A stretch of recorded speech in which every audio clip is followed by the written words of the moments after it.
Hello students, how are you? I hope you all are fine. Students, आज हम geography का chapter 2 start करेंगे, land and soil resources. Previous chapter हमने किया था रिसोर्सेज, आज हम करेंगे land and soil resources. Land क्या होता है? लैंड एक सॉलिड पार्ट है अर्थ का, जहाँ हम रहते हैं, वेयर वी लिव, कि जहाँ हम रहते हैं। और ये एक नेचुरल रिसोर्सेज है, क्योंकि लैंड तो हमारे लिए बहुत यूजफुल है, और रिसोर्सेज है कि जहाँ हम रहते हैं लैंड की हमारे को बहुत नीड है। बिना लैंड के हम कहाँ रहेंगे, कैसे सर्वाइव करेंगे? तो ये मोस्ट इंपॉर्टेंट रिसोर्सेज है।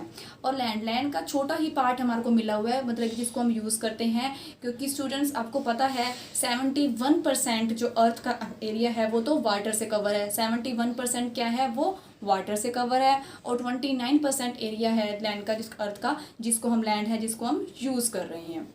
अब हम बात करते हैं लैंड यूज़, कि लैंड यूज़ हम कैसे कर रहे हैं। रिक्रिएशनल क्या हो गया? कि जैसे फ़न के लिए, अम्यूजमेंट के लिए, कि हमने लैंड पे कुछ, मतलब कि ऐसे कोई पार्क बना दिया, एम्यूजमेंट पार्क बना दिया फ़न के लिए, कि वहाँ हम गए। लैंड बड़े बड़े एरिया जैसे होते हैं ना, बहुत सारे पार्क्स हैं, जूलॉजिकल पार्क्स हैं या जू है, लैंड का यूज़ ही हुआ कि उस लैंड पे उसको डिफरेंट पार्ट्स में डिवाइड कर दिया, और वहाँ पे मतलब कि स्फिंक्स हुए या कुछ हमारे को मतलब कि देखने के लिए कुछ ऐसा मिला। तो वो तो क्या होता है? रिक्रिएशनल, कि उस लैंड को हमने क्रिएट करके कुछ भी फ़न के लिए यूज़ किया। सेकंड है ट्रांसपोर्ट एक्शन के लिए लैंड भी है, कि जिसमें रेलवेज बनाए, बस स्टैंड्स बनाए, एयरपोर्ट बनाए, लैंड ही है। तभी अब एयरपोर्ट्स की हम बात करें तो एयरपोर्ट कितना बड़ा होता है, उसमें लैंड काफ़ी जाती है बहुत, कि जहाँ एयर मतलब कि एक तो एयरपोर्ट हो गया जहाँ से हम टिकट अपना बोर्डिंग पास वगैरह लेते हैं, उसके अलावा जहाँ से जो फ्लाइट लैंड ऑफ करती है, टेक ऑफ करती है, तो उसके लिए बहुत बड़ी लैंड चाहिए होती है। तो हमने उस लैंड को यूज़ किया, तो हम ये यूज़ की बात कर रहे हैं। एयरपोर्ट के लिए हो गया, स्टेशन के लिए हो गया, और बस स्टैंड के लिए हो गया।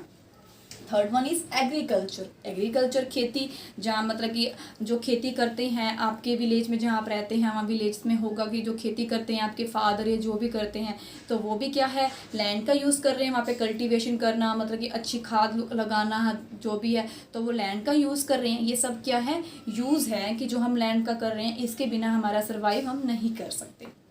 लास्ट है रेजिडेंशियल क्या होता है? कि जहाँ हम रहते हैं, लैंड ही है जहाँ हम रह रहे हैं, हाउस बना के रह रहे हैं, फ्लैट बना के रह रहे हैं, कि जहाँ आप रह रहे हो वो लैंड है, धरती है, कि हर किसी को उसको डिवाइड किया हुआ है कि ये उसका घर है या लेकिन जो भी है, चाहे किसका छोटा है या बड़ा है, हर कोई लैंड पे ही रह रहा है। चाहे उसका ईंटों का पत्थर है, चाहे उसने टाइलें लगवा रखी हैं, लेकिन लैंड के ऊपर ही हमने उसमें अपने हाउसिंग बना रखी है। तो वो भी क्या है? लैंड का हम यूज़ कर रहे हैं हाउसिंग के लिए, कि हम वहाँ पे रह रहे हैं।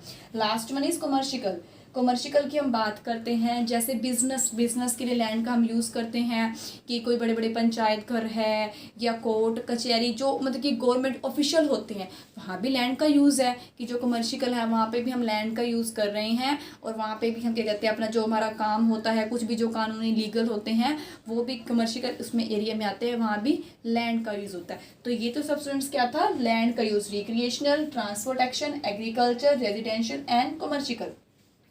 अब हम बात करते हैं फैक्टर्स इफेक्ट, कि फैक्टर्स कौन कौन से इफेक्ट करते हैं लैंड को। फिजिकल फैक्टर्स इफेक्ट करता है लैंड को, कि कहीं पे क्या होता है कि क्लाइमेट है कैसा है, सोयल कैसे है, नेचुरल वेजिटेशन कैसी है, ये सारे इफेक्ट्स करते हैं लैंड पे। जैसे कहीं पे पॉपुलेशन ज़्यादा होती है, कहीं पे कम होती है। जो बहुत हॉटेस्ट एरिया होगा, जहाँ पे बहुत गर्मी होगी कि ह्यूमन बींग उसको नहीं सहन कर सकता, तो वहाँ पे भी लोग कम रहेंगे। जो बहुत कोल्डेस्ट एरिया की, जहाँ पे बहुत ठंड होती है, माइनस में हो, तो वहाँ पे भी क्या हो सकता है कि लोग नहीं रह सकते, क्योंकि उसमें हमारी बॉडी इतनी वो नहीं होती कि हम उसको सहन कर सके। जैसे हम बात करें, हम कहीं अपन उसमें रह रहे हो, कि जैसे गर्मी से एकदम गर्मी होती है, जून जुलाई में गर्मी होती है, और उसके बाद जब बाद में ठंड आती है, जैसे गर्मी के बाद अक्टूबर में मौसम ठीक होता है, नवंबर में ठंड आई, दिसंबर में ठंड आई, मोस्टली क्या होता है एकदम से हम बीमार हो जाते हैं। कई बार जो छोटे होते हैं, बच्चे होते हैं, जिनकी इम्यूनिटी वीक होती है, बीमार हो जाते हैं। क्यों? कि एकदम से ठंड आ गई, वो नहीं वो कर पाते, कि हमारी बॉडी में इतनी इम्यूनिटी पावर नहीं होती कि हम उसको सहन कर सके, क्या होते हैं? बीमार हो जाते हैं। तो ऐसे ये इफेक्ट करता है कि जहाँ पे कहाँ पे सोयल कैसे है, क्लाइमेट कैसी है, वेजिटेशन कैसा है। इसके कुछ एग्जांपल लेके बात करते हैं। रिवर प्लेन्स में क्या होता है? पॉपुलेशन ज़्यादा होती है। रिवर प्लेन्स की, जहाँ पे पानी का है, यहाँ पे मतलब कि ज़्यादा होती है, वहाँ पे हम सोइल अच्छी मिलती है, वहाँ पे खाद अच्छी होती है, कि कुछ भी कोई भी हमने कल्टीवेशन करना है, कुछ भी वहाँ पे खाद अच्छी होती है। तो वहाँ पे क्या होगा? पॉपुलेशन ज़्यादा होगी। क्यों? क्योंकि वहाँ पे भोजन अच्छा है, खाद अच्छी है, तो वहाँ पे वो ज़्यादा हो गई। जैसे हम एग्जांपल देते हैं, हम वो रिवर है, कितनी बड़ी रिवर है, वहाँ पे क्या होती है, खाद अच्छी होती है। उसके बाद हाई माउंटेन्स, हाई माउंटेन्स क्या होता है, वहाँ पे पॉपुलेशन चाहे कम हो, जो रहते हैं वहाँ पे कम हो, लेकिन वो जगह हमेशा मतलब कि ब्यूटी के लिए बहुत अच्छा साइन करती है कि वहाँ पे ब्यूटी क्या होती है, बहुत अच्छी। हम जाते हैं ना, हमें हिली एरिया में घूमने जाना है, गर्मियाँ है, जून जुलाई में हम हिली एरिया में घूमने जाएंगे। क्यों? क्योंकि वहाँ पे हाई माउंटेन्स होते हैं, जगह अच्छी होती है, तो वहाँ पे घूमने जाते हैं, ब्यूटी के लिए अच्छा होता है। और वहाँ पे टूरिस्ट लोग ज़्यादा होते हैं, वहाँ पे रहने वाले लोगों की कम होते हैं, लेकिन टूरिस्ट क्या होते हैं, ज़्यादा होते हैं, कि हम जैसे ह्यूमन बीइंग वहाँ पे घूमने जाते हैं, तो वो भी उसमें आता है, इफेक्ट करता है। जेंटल स्लोप्स हो गया, ग्रासलैंड्स हो गया, ग्रासलैंड जेंटल स्लोप ग्रासलैंड की हम बात करते हैं कि जहाँ पे ग्रासलैंड हरी भरी घास अच्छी है, तो वहाँ पे कैटल को ग्रेजिंग के लिए ले जाया जा सकता है। क्योंकि जहाँ पे दूर दूर तक हरियाली है, इतनी घास है, नेचुरल इतनी ग्रासलैंड है, तो वहाँ पे दूर दूर तक हम घूमने, मतलब कि जो कैटल्स होती हैं उनको ग्रेजिंग के लिए ले जा सकता है। तो वहाँ पे भी वो भी इफेक्ट करता है कि वहाँ पे कितनी ग्रीनरी है, कितनी ग्रासलैंड्स है।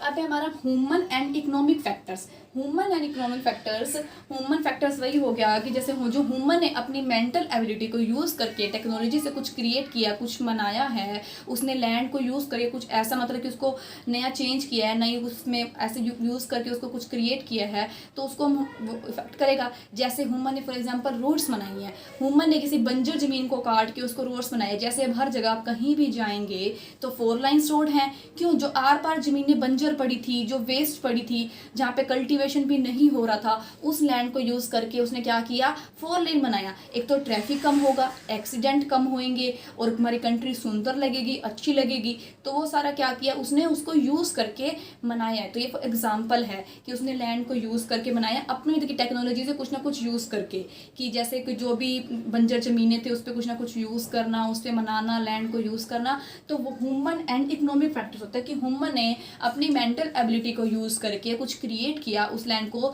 जो लैंड यूजफुल नहीं थी उस पर कुछ अपनी क्रिएशंस करके, कुछ टेक्नोलॉजी का लगा के उसने जो यूज़ किया, उसको हम बोलेंगे ह्यूमन एंड इकोनॉमिक फैक्टर्स। तो ये लैंड पे इफेक्ट करते हैं, क्योंकि उस लैंड को हमने रिक्रिएट किया, दोबारा अच्छे से उसको यूज़ किया।